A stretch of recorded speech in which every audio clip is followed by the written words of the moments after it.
Good afternoon, and welcome to 1METI. I'm your host, Blind Prime, and for today we will be covering the vehicle mode of Alita-1 and Minerva. I also have a couple of other vehicle modes here, Siege Optimus Prime and Siege Alita, just to kind of get an understanding of what's the size difference and stuff like that. So, without further ado, oh, and there's a Bumblebee. We should put the Bumblebee up there too. There we go. All right. Without further ado, let's get into this. And if you like what you see here and you want to see more and you want to help me raise awareness for the blind, then please go below and do everything everyone else asks you to do. And, you have any comments or questions, let me know. I enjoy talking to my viewers. I really do. And it's always fun to have a chance to talk to them. And today, for a special guest, we have Sugar, the quieter cat. She is the sweet potato cat because she is super sweet. And she's as fat as a potato. Yes, she is. All right, let's get into this little video. It's actually, I'm super excited to bring this. This is so nice to have a female Transformer that actually transforms and has a good vehicle mode.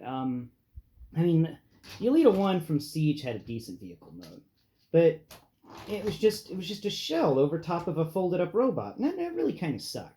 And it was nice to finally get the chance to have a Alita-1, a female Autobot that didn't... That's Sugar! No, you're freaking me out. Didn't have a... I lost my train of thought. Sugar, you done knocked my train off the rails. Well, let's get into... It's just nice to have a female Autobot that is a good Autobot and it's got a good transformation. So let's start with Alita-1 from Siege and do a little size comparison with Siege Alita-1. So here we go, Siege Alita-1 next to Alita-1 from Legacy. And we get, let me just go ahead and remove Alita-1's gun from the sides so we can have an easier time of comparing. There we go. And we get that the Siege Alita-1 is longer than the Legacy Alita-1 by a little bit. I would say, wait, make sure I got that lined up in the back. Do I have that back in? All right, they're straight. Oh, no, wait, they're the same length. My bad.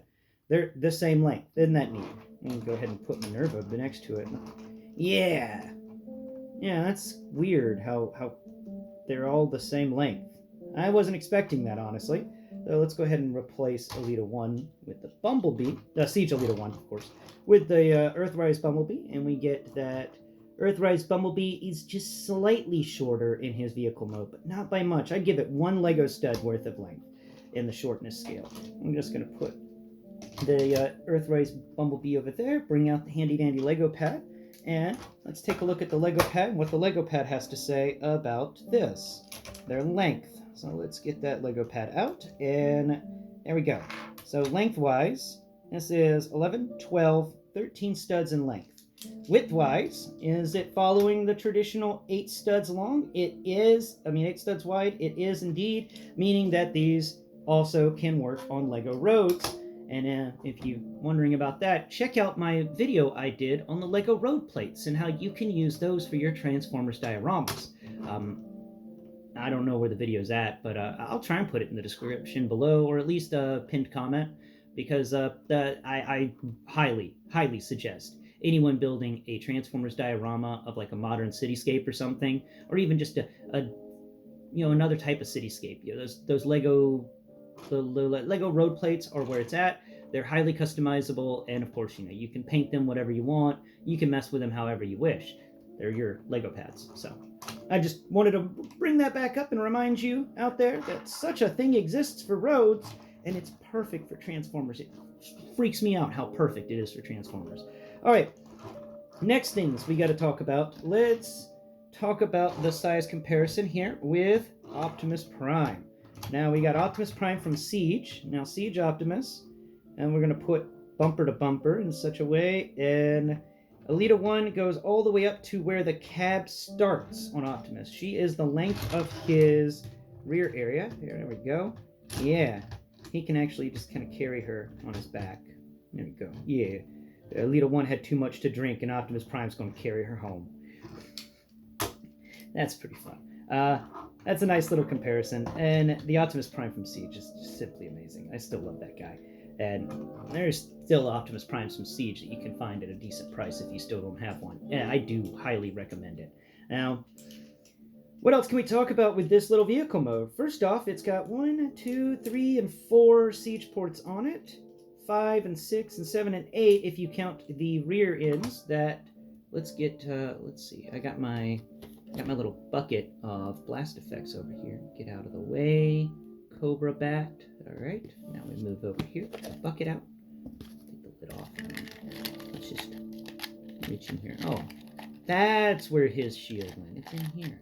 All right. Here's a nice blast effect. I like this one. Now let's go ahead and showcase this real quick because I think this is one of the neater things. Boom. Let's just see how much we can do.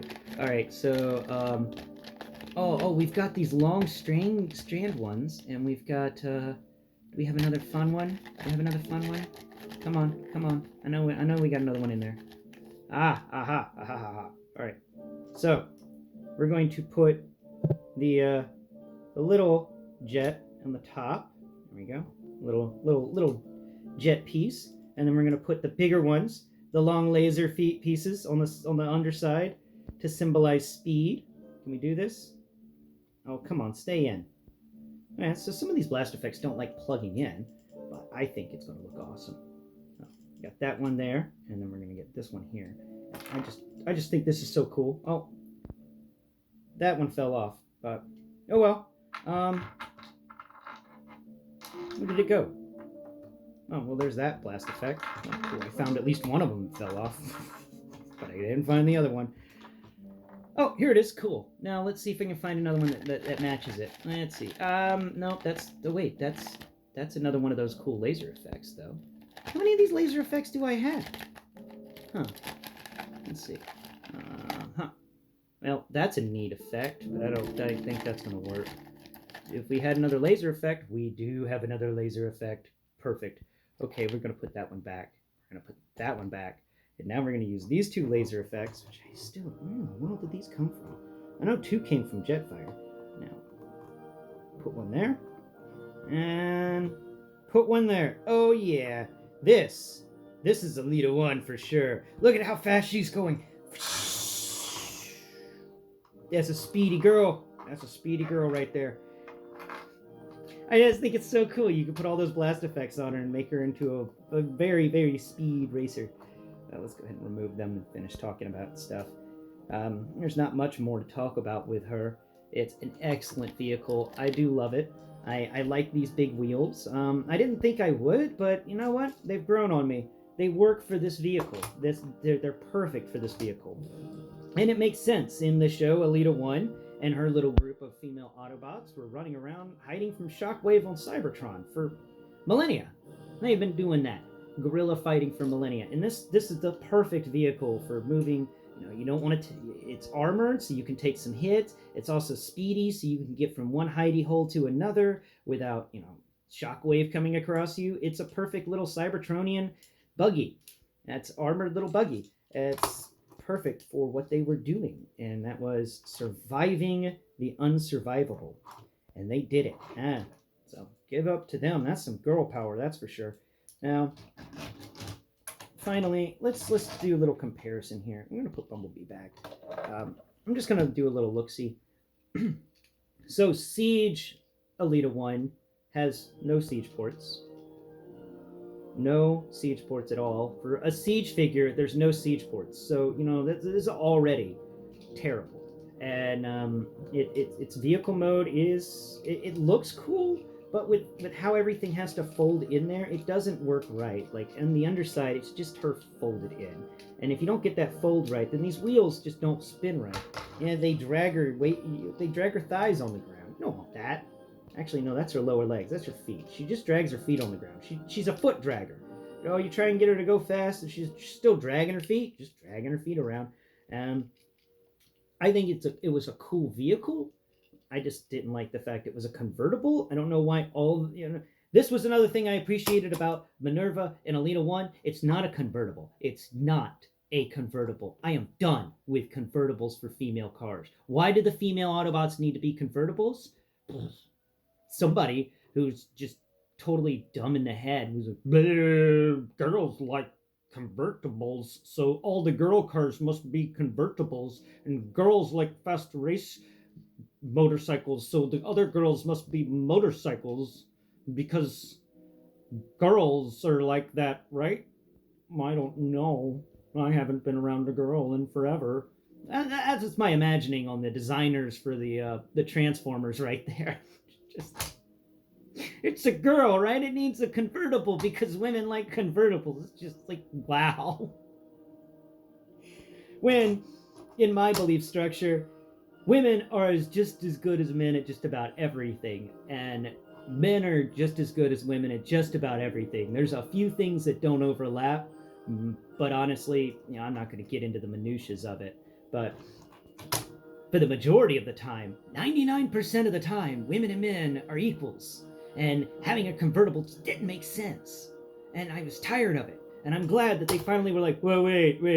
What if the women Autobots fight as much as the men Autobots? Aren't they going to need some armor and, like, better guns and stuff? And shouldn't they be less sexy because they've just been fighting in a war for a few millennia? And, aren't they a bit more hard than normal? Yeah, exactly. They are harder people because they've been fighting a war forever. They've been fighting a war millennia, thinking everybody else is dead, And all the male Autobots thought the female Autobots were dead. And it's just... Look, that little bit of confuses me. What happened there? I never got an episode explaining what happened, why the females were left. They talked about it, but we didn't actually see it happen. We didn't see what went down when the Autobots left in that G1. They've tried to showcase it, but you know what? They didn't have Chromia, Moonracer, or Fire Axis, so it didn't count. That War for Cybertron show didn't count because it didn't include the other female Autobots. I mean, Moonracer was there, that's cool, but the rest weren't. And that was an important thing. And they ended up all dying. Ugh, that Netflix show. It's just so terrible. And I'm going to leave you guys with this one. That Netflix show is the only Transformers media next to the movies that I've come across that has audio description. Now think for a moment. How sad is that? How sad is that? That the only Transformers show I get to enjoy because I get to somebody explaining to me what's happening is the worst show. I consider it less than Combiner Wars. And I'm floored by that one. It's really hard for me to find audio description, and I get really excited when I come across it. And then they went and did something like that, which utterly pissed me off. How are you going to have such an amazing show and then you just turned it into so crap? You had so many good things to work with, so many good storylines you could have picked up, and he just made it into shit. It was just shit at the end of the day. So, thanks for watching today's episode. This Alita-1 is a must-buy, in my opinion. If you are trying to collect the female Autobots, if you want the female Autobots, this is the female Autobot for you. If you want to continue your G1 collection, this is the one you need. This is an amazing, amazing Transformer, and I highly recommend it. I have enjoyed it. It is one of the best Transformers out of Legacy. Thank you for watching today's episode, and please tune in next Prime, where we may have another cat visitor, or we're going to be covering something else. We still got to cover the arc, so I'm probably going to cover the arc soon. And I just realized the other day I didn't cover Dinobot. I got a Dinobot and I never covered it. What's wrong with me?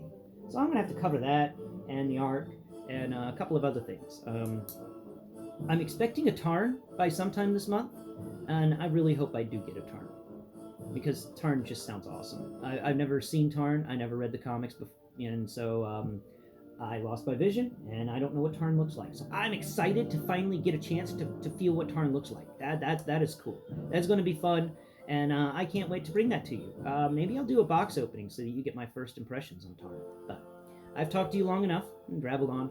Thank you for watching today's episode. This is Sugar the Cat, the sweetest, most loving cat ever, aren't you? You're just such a sweet pea. Yes, you are. You're a sweet potato cat. All right. Tune in next Prime. Bye-bye for now.